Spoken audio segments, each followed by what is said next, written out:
जोहार साथियों, जय आदिवासी। साथियों, आदिवासियों का धर्म कौन सा है, यह सवाल कई बार खड़ा हुआ है और कई बार इस पे विवाद भी हुआ है। क्योंकि हम जानते हैं कि आदिवासी समाज जो है वो अलग अलग धर्मों में बटा है। कुछ आदिवासी खुद को हिंदू मानते हैं, कुछ क्रिश्चियन मानते हैं, तो कुछ खुद को मुसलमान भी मानते हैं और किसी अन्य धर्म के साथ भी जुड़े हुए हैं। लेकिन आदिवासी समाज का एक बहुत बड़ा वर्ग ऐसा है जो मानता है कि आदिवासी समाज जो है वह धर्मपूर्वी समाज है, यानी कि धर्म की स्थापना से पहले ही आदिवासी समाज का अस्तित्व यहाँ पर है। धर्म तो बाद में आया, लेकिन पहले आदिवासी आया है और आदिवासियों को किसी भी धर्म के साथ कुछ लेना देना नहीं है। क्योंकि आदिवासी समाज की बात करें तो आदिवासी समाज की जो पूजा विधि है, जो रीति रिवाज है, जो संस्कृति है, जो परंपरा है, सभी प्रकृति के साथ जुड़े हैं और आदिवासी समाज जो है वह प्रकृति के जो तत्व है उनकी पूजा करता है। तो उनका मानना है कि आदिवासी समाज प्रकृति पूजक समाज है और इसका किसी की भी धर्म के साथ कुछ लेना देना नहीं है। लेकिन हम जानते हैं कि जब भी चुनाव आते हैं तो जो भी राजनीतिक दलाल बने बैठे हैं, जो भी धार्मिक दलाल बने बैठे हैं समाज के, वो कहीं ना कहीं धर्म के नाम पे आदिवासियों को गुमराह करते हैं। कोई हिंदू के नाम पे गुमराह करता है, कोई क्रिश्चियन के नाम पे गुमराह करता है, कोई मुसलमान के नाम पे गुमराह करता है या फिर कोई अन्य धर्म के नाम पे गुमराह करता है। लेकिन आदिवासियों को खुद पहचानने की जरूरत है कि हम कौन है, हमारा धर्म कौन सा है, हमारी पूजा पद्धति, हमारी संस्कृति क्या है। हाल ही में हम जानते हैं कि उत्तराखंड में जो यूसीसी का ड्राफ्ट तैयार किया गया है तो उसमें कहा गया है कि आदिवासियों को यूसीसी से बाहर रखा जाए। अब क्यों बाहर रखा जाए? तो आदिवासी जो है उनके जो कल्चर है, उनकी जो संस्कृति है, उनके जो रीति रिवाज है, उनकी जो पूजा पद्धति है, वे अन्य धर्मों से अलग है।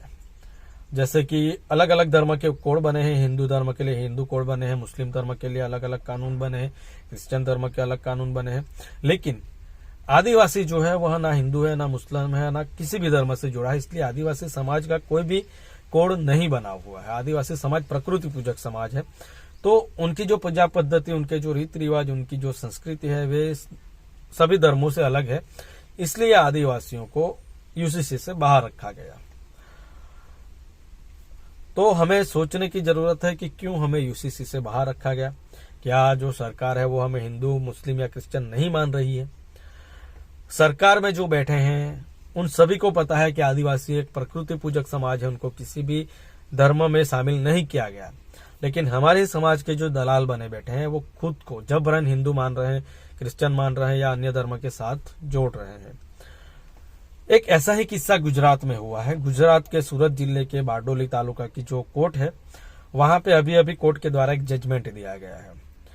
पूरा मामला क्या है उससे पहले बात करें तो पति पत्नी थे, तो वे खुद आदिवासी थे। तो 7 साल से उनके बीच में झगड़ा चल रहा था। तो जो पति है, पति ने कोर्ट में एक एप्लीकेशन डाला डाइवोर्स के लिए। उन्होंने कहा कि मुझे मेरी जो पत्नी है वह मानसिक त्रास दे रही है, तो मुझे मेरी पत्नी के साथ नहीं रहना है, मुझे डिवोर्स चाहिए। उसके विरोध में पत्नी ने कहा कि मेरा जो पति है उन्होंने हिंदू मैरिज एक्ट के तहत मुझसे डिवोर्स मांगा है, तो हम आदिवासी हैं तो हमें हिंदू मैरिज एक्ट लागू नहीं होता, उसके जो कानून है वे हमें लागू नहीं होते। उनकी ये बात 100% सही है कि आदिवासियों को हिंदू मैरिज एक्ट नहीं लागू होता, क्योंकि उसी में कहा गया है कि ये जो कानून है वह अनुसूचित जनजातियों पे लागू नहीं होंगे। उन्होंने सब दलीलें की। बाद में जो उनके पति, उनके वकील ने उनसे पूछा कि आपने अपनी शादी कहाँ की थी, तो उन्होंने कहा कि मंदिर में की थी, वहां पे केदारेश्वर मंदिर है तो वहां पे की थी। तो उनके वो पति के वकील ने पूछा कि क्या आपने हिंदू विधि विधान के हिसाब से शादी की थी, तो पत्नी ने कहा कि हाँ, हमारी जो शादी है वह हिंदू रीति रिवाज से हुई थी। तो कोर्ट ने फैसला दिया कि अगर आपकी शादी हिंदू रीति रिवाज से हुई है तो आपको हिंदू मैरिज एक्ट आप पे लागू किया जाएगा। अगर आपने हिंदू रीति रिवाज अपना लिए हैं तो आप पे हिंदुओं के जो कानून है वो लागू होंगे। आज हम देख रहे हैं कि पूरे देश में जो आदिवासी है वे अलग अलग धर्म के जो रीति रिवाज हैं उससे अपनी शादी कर रहे हैं और दूसरे जो रीति रिवाज है वो भी कर रहे हैं। तो ये जो किस्सा है वो उनके लिए वार्निंग के तरह है कि अगर आप आदिवासी संस्कृति छोड़ के दूसरे धर्म के रीति रिवाजों से शादी करेंगे या कुछ भी करेंगे तो फिर आपको उन धर्म के कानून लगेंगे, फिर हिंदू धर्म के हो, क्रिश्चियन धर्मों के हो या फिर मुसलमान के, लेकिन आप पे वही कानून लगेंगे। यूसीसी में कहा गया है कि ये जो यूसीसी है वह हिंदू धर्म, मुस्लिम धर्म, क्रिश्चियन धर्म, अन्य धर्मों के जो लोग हैं उन पे लागू होंगे, लेकिन आदिवासियों पे लागू नहीं होंगे। और यह जो जजमेंट आया है बारडोली कोर्ट का, तो उसमें भी यही कहा गया है कि आपने हिंदू धर्म के हिसाब से शादी की थी तो आप पे हिंदू धर्म के जो कानून है वो लागू होंगे। तो अभी आदिवासी समाज को सोचने की जरूरत है कि वे किस दिशा में जा रहे हैं। वे अपने रीति रिवाज को छोड़ के दूसरे धर्मों के रीति रिवाज अपना रहे हैं, तो आने वाले वक्त में जब डीलिस्टिंग की बात हो रही है, हाल ही में हम देख रहे हैं कि भाजपा से जुड़े जो संगठन है वे डीलिस्टिंग की बात कर रहे हैं, तो जब डीलिस्टिंग होगा तो सिर्फ जो आदिवासी क्रिश्चियन बने हुए हैं, मुस्लिम बने हुए हैं, उनका ही डीलिस्टिंग नहीं होगा, लेकिन जो आदिवासी खुद को हिंदू मानते हैं, जो आदिवासी अपने रीति रिवाज छोड़ चुके हैं, तो उनका भी ये डीलिस्टिंग होगा। तो ये हमें समझने की जरूरत है कि सही में क्या हो रहा है, हम किस दिशा में जा रहे हैं।